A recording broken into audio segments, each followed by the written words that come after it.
జరిగింది. ఓకే గురుగారు క్షమించాలి. ఫస్ట్ కాలర్ తో మాట్లాడిన తర్వాత కొనసాగిద్దాం. హలో నమస్తే అండి, మీ పేరు? విష్ణు గారు, ఎక్కడి నుంచి మాట్లాడుతున్నారు? చిత్తూరు నుంచి మేడం. ఓకేనండి, సో ఎవరి గురించి తెలుసుకోవాలనుకుంటున్నారండి? మా చెల్లెల గురించి తెలుసుకోవాలా? మీ చెల్లెలు పుట్టిన తేదీ చెప్పండి. 13/3/1997. 97. ఓకే, మధ్యాహ్నం 3:35 మేడం. మధ్యాహ్నం 3:35కు. ఏ ఊర్లో పుట్టింది మీ చెల్లి? చిత్తూరు మేడం. చిత్తూరులో. మీ చెల్లి గురించి ఏం తెలుసుకోవాలనుకుంటున్నారండి? మ్యారేజ్ లైఫ్ ఎలా ఉంటుంది మేడం? పిల్లలు మ్యారేజ్ లైఫ్ ఎలా? సరేనండి, గురుగారితో మాట్లాడి మీ సందేహాన్ని తెలియచేయండి. నమస్కారం గురుగారు. నమస్కారం అండి. మా చెల్లెలు మ్యారేజ్ లైఫ్ గురించి తెలుసుకోవాలని కాల్ చేసిన. ఓకే, మీ సిస్టర్ పేరు ఎలా ఉంటుంది? అనిత. ఓకే, వీరు గురువారం పుట్టారండి. కృతికా నక్షత్రం, మేషరాశి, కర్కాటక లగ్నం. చాలా మంచి లగ్నం. వీరికి సప్తమ గురువు ఉన్నారు. వివాహ జీవితం బాగుంటుందండి. గురుస్థానం కూడా చాలా అనుకూలంగా ఉంది. కుజదోషం ఏం లేదు. చక్కటి శుభగ్రహాల ప్రభావం ఉంది. ఇప్పుడు ద్వితీయంలో గురువు గోచారంలో 2వ స్థానంలో గురు ప్రభావం వల్ల కుటుంబ స్థానం రీత్యా అనేక అనుకూలమైనటువంటి అంశాలే కనిపిస్తున్నాయి. కుటుంబ స్థానం బాగుంది. ఈ జాతక రీత్యా వీరికి గురుబలం పెరగటం కోసం చక్కగా ప్రతి గురువారం కూడా ఒక ఆవునేయ దీపం పెట్టమనండి. లలితా సహస్రనామాలు కానీ, చక్కగా విష్ణు సహస్రనామాలు కానీ ఉదయం సాయంత్రం పారాయణ చేసుకోవటం వల్ల ఫ్యామిలీ లైఫ్ చాలా బాగుంటుంది.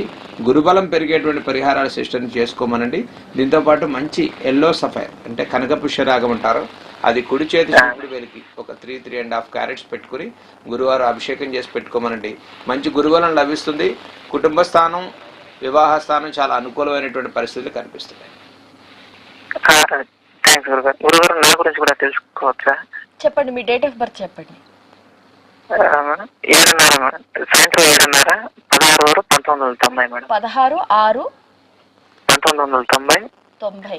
Okay, 7:30 PM. చిత్తూరులోనే మేడం. చిత్తూరులోనే పుట్టారు. ఓకే. నా గురించి పెళ్లి గురించి తెలుసుకోవాలనుకుంటున్నాను. ఏ వృత్తిలో చేస్తే బాగుంటుంది? విష్ణు గురుగారు. విష్ణు, ఏం తెలుసుకోవాలనుకుంటారు? The person you are speaking with has put your call on hold. Please. వీరిది ఉత్తరాభాద్ర నక్షత్రం, మీనరాశి. మీ జాతక రీత్యా కూడా జన్మరాశిలో కుజదోషం మనకు కనిపిస్తోంది. ధనుర్లగ్నం, మీనరాశి, ఉత్తరాభాద్ర. ఇప్పుడు ఏలినాటి శని ప్రారంభమైంది. చక్కగా మంగళవారాలు శ్రీ సుబ్రహ్మణ్యేశ్వర స్వామి వారి అభిషేకాలు చేయించుకోండి. ఒక 11 మంగళవారాలు. వివాహ విషయం బాగుంటుంది. సప్తమ రవిగురుల ప్రభావాలు కొంత ఆలస్యమయ్యే అవకాశం ఉంది. సుబ్రహ్మణ్య కళ్యాణం ఒక మంగళవారం చేయించుకోండి. మంచి పగడం పెట్టుకోండి.